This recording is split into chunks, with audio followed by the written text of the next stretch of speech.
আসসালামু আলাইকুম বন্ধুরা, কেমন আছো? আশা করি ভালো আছি। আমি আল্লাহর মতো ভালো আছি। বন্ধুরা, আজকে একটা রেসিপি নিয়ে আসছি।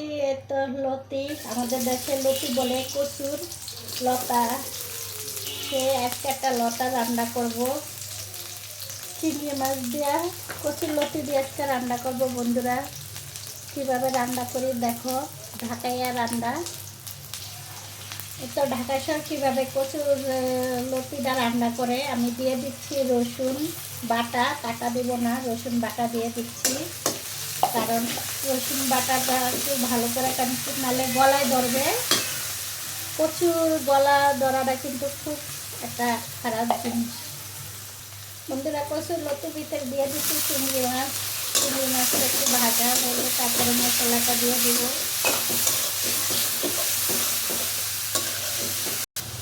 বন্ধুরা, চিংড়ি মাছটা একটু কষিয়ে নিলাম। 1 চামচ হলুদের গুঁড়ো, একটু রঙের জন্য দিব। 1 চামচ মরিচের গুঁড়ো, 1 চামচ জিরা, 1 চামচ ধনের গুঁড়ো, ধনে আস্তাটা দিব, 1 চামচ লবণ। যে লবণ যেভাবে খায় সেভাবে স্বাদ দিব, কারণ এই রোজা থেকে তো প্রচুর লতি খাওয়া যায় না। যার কারণে চিন্তা করলাম যে রোজার আগেই কচুটা খেয়ে ফেলি, কারণ রোজা থেকে খাওয়া যায় না। আমি চিংড়ি মাছটা এখন একটু কষাবো ঢাকনা দিয়ে, তারপরে লতিটা দিব। বন্ধুরা, আমার কচুর চিংড়ি মাছটা কষানো হয়ে গেছে। এই দেখেন খুব সুন্দর একটা কালারফুল আসছে। দিয়ে দেবে এখন ওই যে কচুর লতি। কেউ বলে, আমাদের চাঁদপুরের মানুষেরা বলে লতি, আবার অন্য অন্য জায়গায় বলে লতা। যেই নামে পরিচিত হয় একটাই জিনিস, বিভিন্ন জায়গায় বিভিন্ন নামে ডাকে। বন্ধুরা, আমি একটু পানি অ্যাড করবো এটার সাথে। এটাও হয়ে যাবে লতাটা, কারণ লতায় বেশি পানি দেওয়া যায় না, তাই এটার সাথে হয়ে যাবে। আর লতার সাথে বেশি রসুন দিতে হবে, তাহলে গলায় ধরবে না। নাহলে যারা ঝগড়াটি তারা কিন্তু অবশ্যই এটা গলায় লাগবে। আর বন্ধুরা, তোমরা তো জানোই আমি আসলে 1 মাসের আমার প্লাস্টার দেওয়া পায়ের ভিতরে। আমার যেহেতু হাড্ডি ফাইটে গেছে, তার জন্য আমার অনেক কষ্ট হয়, কিন্তু কি করা, বাচ্চা কাচ্চা নিয়েও তারপরে রান্না করতে হয়, কিছু করার নাই। বন্ধুরা, এখন আমি একটু করে দেবো, লাড়াচাড়া দিয়ে দেবো। কারণ রমজান মাসে এসেছে, আসলে যতই ঝগড়াঝাগড়ি থাকুক না কেন, সবাই আমরা এই রমজানে একত্রিত হব, কারণ শয়তান এই দিনে আটকানো থাকে, কেউ ঝগড়া করার সময়।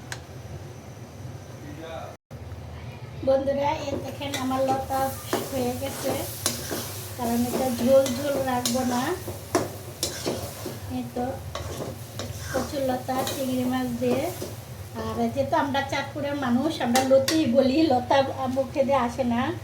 আর কিছু ধনেপাতা, অনেক ধনেপাতা আনছিলাম, এটি কেটে আর কি ফ্রিজে রেখে দিয়েছিলাম ডিপে, কারণ এত ধনেপাতা তো আসলে করা যায় না।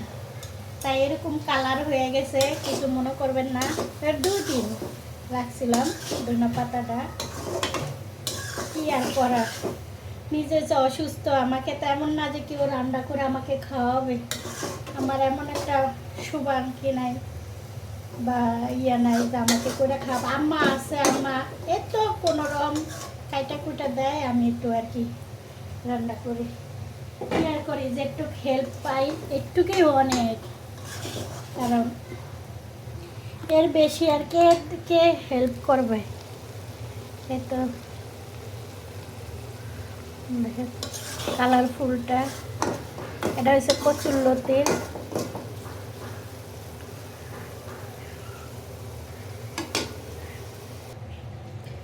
কচুর লতিটা রেখে দিই।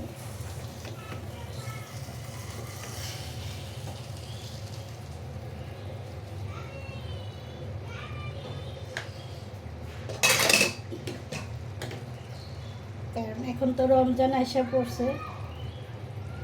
এই তো হয়ে গেছে আমার কচুর লতি। এই তো ভুল হলে ক্ষমার দৃষ্টিকে দেখবেন, কারণ আমি অসুস্থ শরীর নিয়ে রান্না করছি। আল্লাহ হাফেজ। আমার লাইক কমেন্ট শেয়ার করে দিন বন্ধুরা। আল্লাহ হাফেজ।